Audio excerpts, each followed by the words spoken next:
I wanted to bring something different with this video. This is not Marvel, this is not DC. This is one of my favorite indie comics of all time, and I read this years ago when it came out. This is East of West, and I'm gonna bring you guys the first issue, because I kinda wanna test the waters, but I think you guys are gonna love it. So East of West is written by Jonathan Hickman, and it is incredible. So what this does, right, is this initially opens up with three people emerging at a particular site. Now, this site is going to be important, but there are three people that emerge from the ground, but there's four stones that light up. The three that emerge look around at the fourth stone, which is empty, and one of them says, "This is not right. He should be here." And so what they end up doing is throwing down these kind of stones and artifacts and whatnot, sort of a ritual, right? And one of them asks the question, "Are you sure?" Right? And the middle one says, "Yes, he was dead on his feet. Something must have gone wrong, or at least more wrong." And so the third one says, "So we roll and we find out the truth." And when they do, they throw down these artifacts. I'm inclined to say that it's something akin to voodoo, but I'm not knowledgeable enough about it to be able to say if that's true or not. But the point is, they say, the eye, the feather, the bullet, the bone. No mistaking those. He's really left us. We were four, but now it's just us three. And so that's where the one in the middle says, "That settles it then. We kill him." So what's going on here is that basically the horsemen of the apocalypse have returned, but death came back first. That's the idea behind the story, right? But there's another part of it. If any of you guys ever saw the movie High Plains Drifter with Clint Eastwood, that's basically the story. And so what Hickman does here is he gives us a little bit of a backstory about this world, although I'll give you a little more context because it's pretty dope. So what we're told here is that the Third Great Awakening happened around the same time as the Civil War, seizing Elijah Longstreet in its embrace in the year 1862. Before that, he had served in the 2nd Corps, Army of North Virginia under General Stonewall Jackson. Elijah was loyal gray until the Battle of Chantilly, when he got the word, abandoned war, and was born again, the prophet Longstreet. Now, him becoming a prophet will be very important when we talk about the current state of the United States, for lack of a better word, and the East of West storyline, because Jonathan Hickman gives us that. But the other thing that I want to talk about here is the Battle of Chantilly.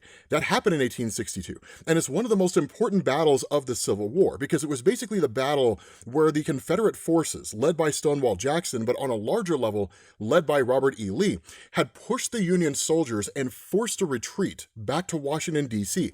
This allowed Robert E. Lee to launch what was called the Maryland Campaign. That was basically an attempt to take the North, and that's when you go into like the Battle of Antietam, different things like that. The idea behind this is that in the Civil War, both Stonewall Jackson and Elijah Longstreet were considered two of the greatest military tacticians in the history of military campaign.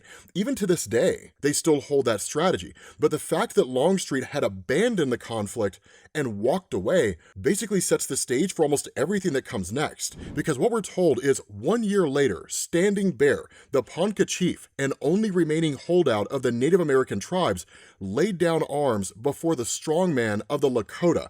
Red Cloud became chief of chiefs. There was smoke, oral histories coalesced, and the endless Indian nation came into being. So in effect, every Native American tribe remaining in the country unified under one singular Native American tribe. You can only imagine how that goes, because what he tells us is that soon the Union found itself fighting a war on two fronts, righteousness and tyranny, and the resulting quagmire suited their hypocrisy. Conflict drug on until finally reaching a protracted lull a decade later, a war that was not a war lasting 20 more years until the fire in the sky. So basically, the Civil War didn't end in the East of West universe the way it ended here. It went on for another 20 years, and it would have kept going had a comet not crashed into Earth. And we're told there were those that say the comet should have struck some other land, that God, like with Joshua and the Amorites, somehow held the world up, kept it from spinning, just so he could deliver judgment. Divine intervention or not, that event marked the end of hostilities, the remarking of territory, and the formation of what would become the 7 nations of America. The Accords were signed at Armistice, the epicenter of the comet's impact on November 9th, 1908.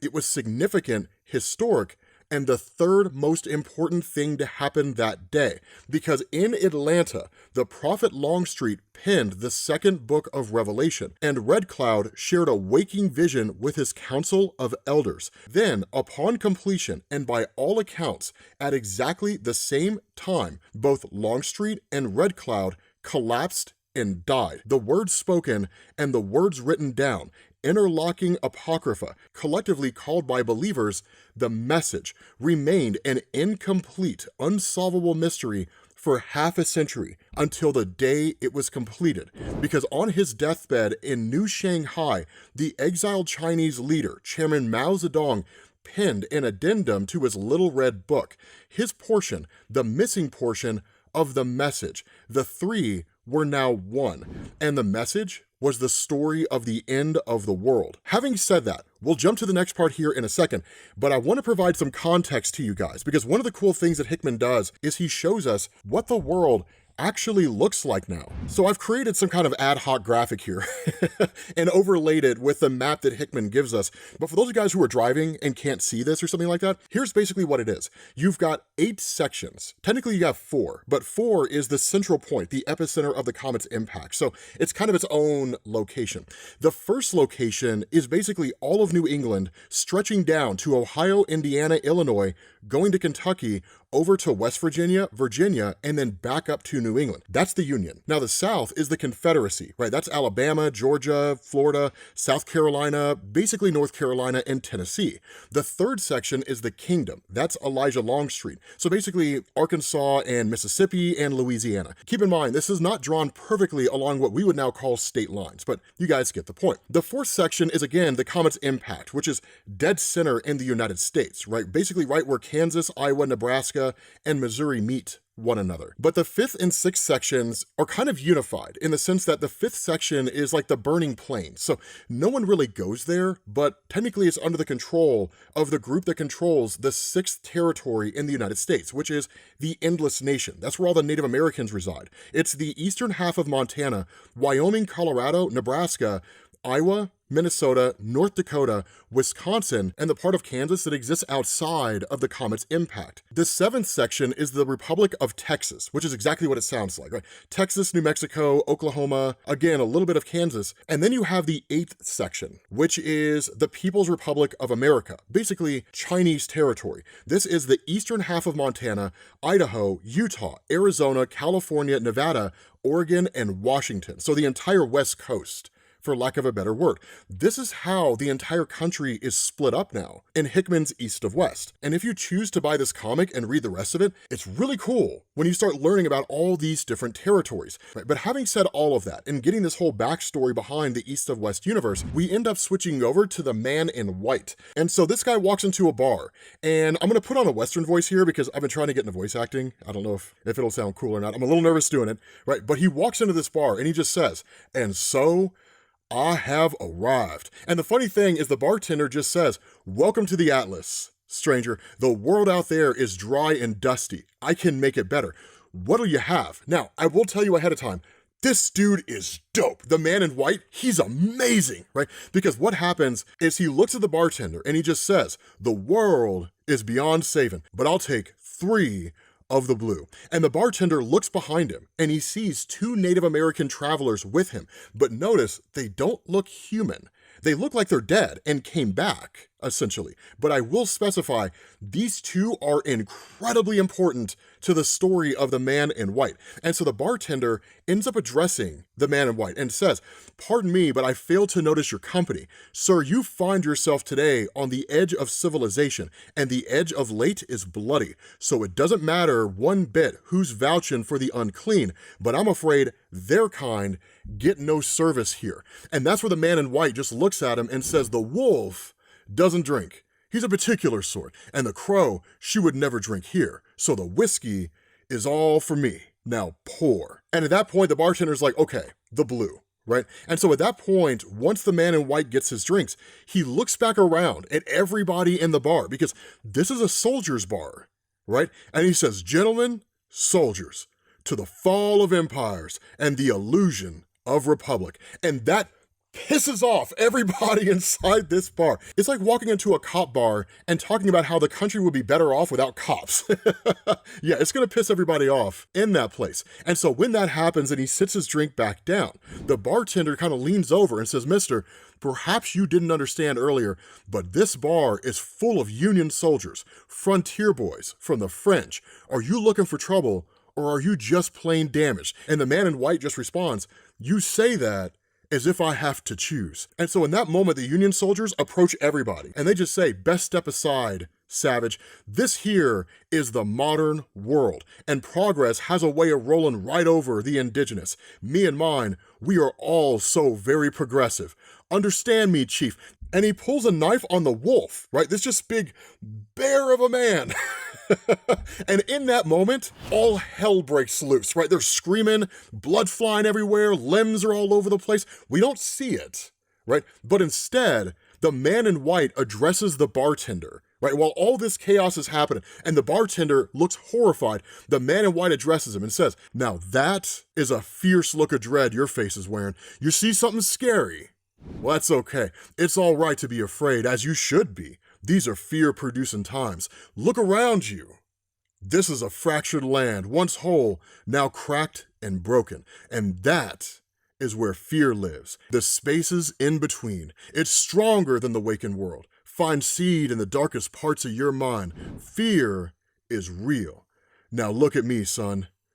See something worse." And in that moment, the bartender gives us this flashback, right? Where we literally see this moment where the man in white's just standing there like a gunslinger, and the bartender recognizes him and is like, "Oh my God, it's you," right? And initially he says, like, "You're supposed to be dead." But the man in white puts a gun in his mouth, right? And tells him, "You do not say my name unless you mean to call for me. Because if you call, I will surely come." And at that point, Crow looks over and just says, "Hey, this place is not what it seems, right? Something is hidden here." And the response of the man in white, "I don't care. I have what I came for. You think you could hide from me, Hunter? That your deeds wouldn't find you out?" And at that point, the hunter just says, "It was just a job, right? I didn't even know who I was tracking, I swear. I didn't know what they were going to do. Like, I will give you whatever you want." And the response of the man in white, "You can't give me what I want, can you?" And the hunter just says, "No." And so the man in white asks him, "Then what good are you?" And the hunter just tells him, "I could give you the next best thing.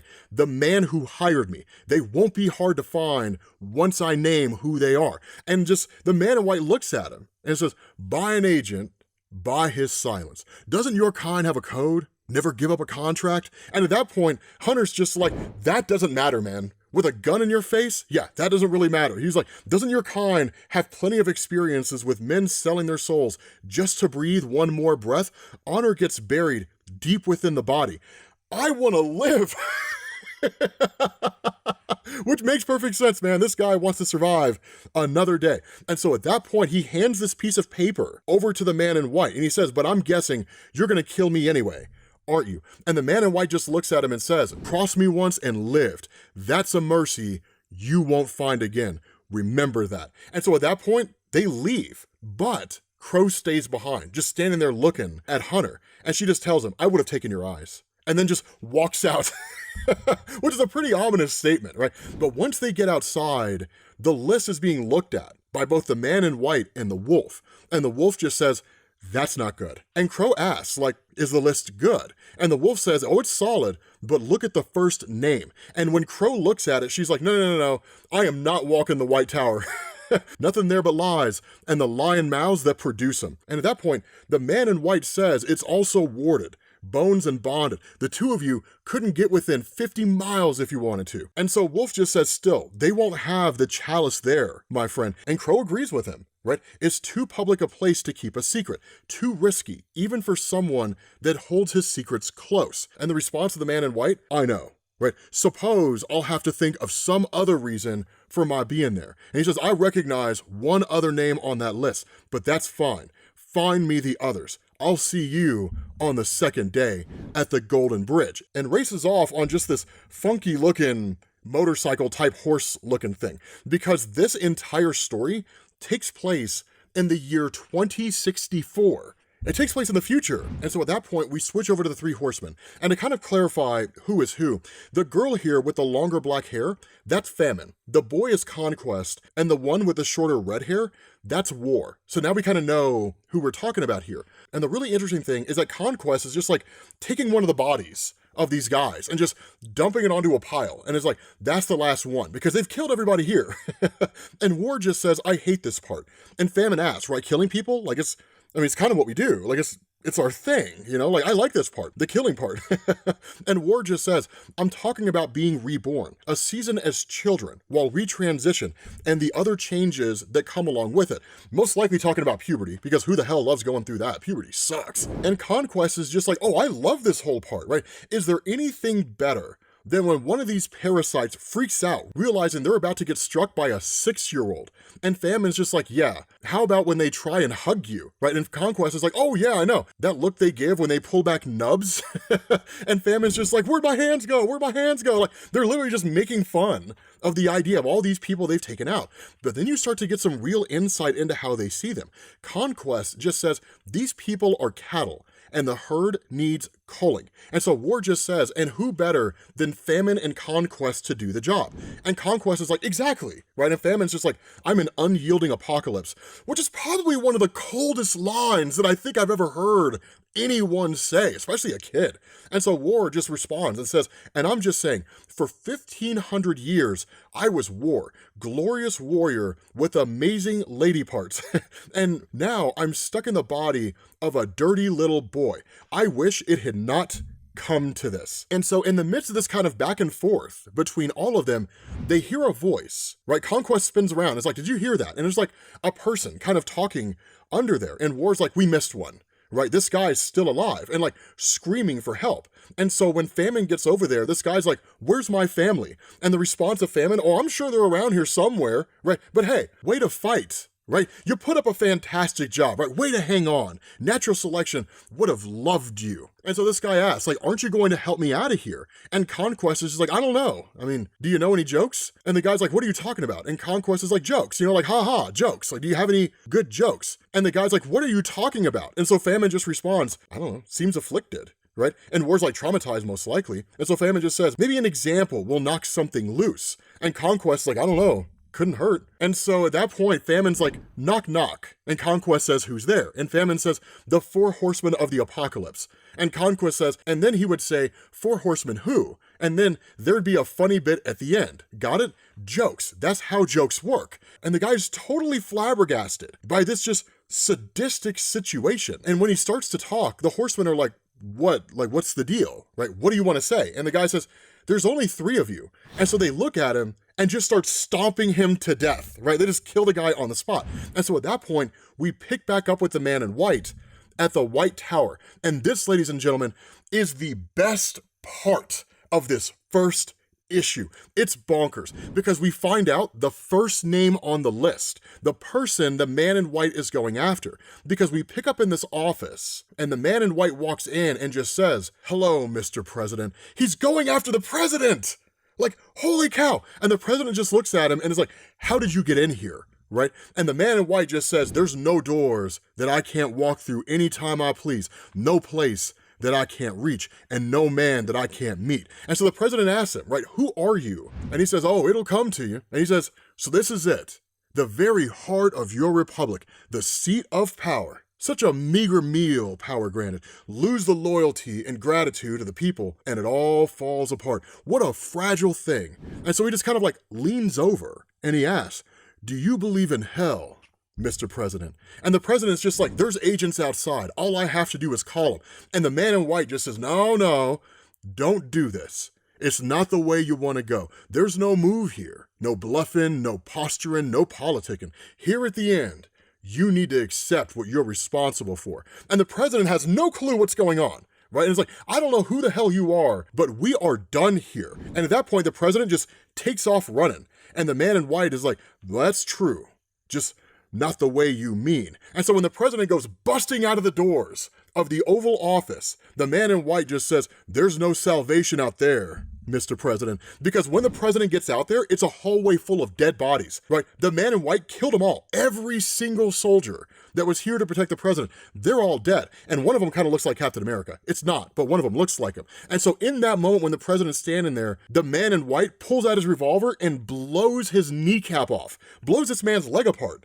Right? And so the president's just kind of sitting there, and the man in white walks up to him and says, "You took something from me." And the president's like, "I have no clue what you're talking about."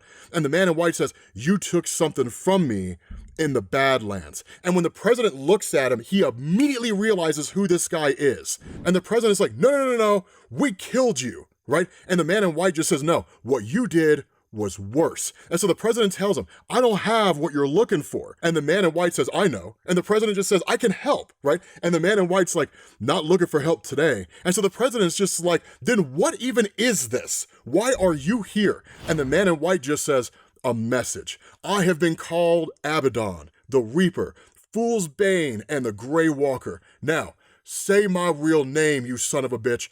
Call it out." And at that point, the president just looks at him, tears in his eyes, and just says, "Death." And Death looks down at him and says, "If you find hell lonely, wait.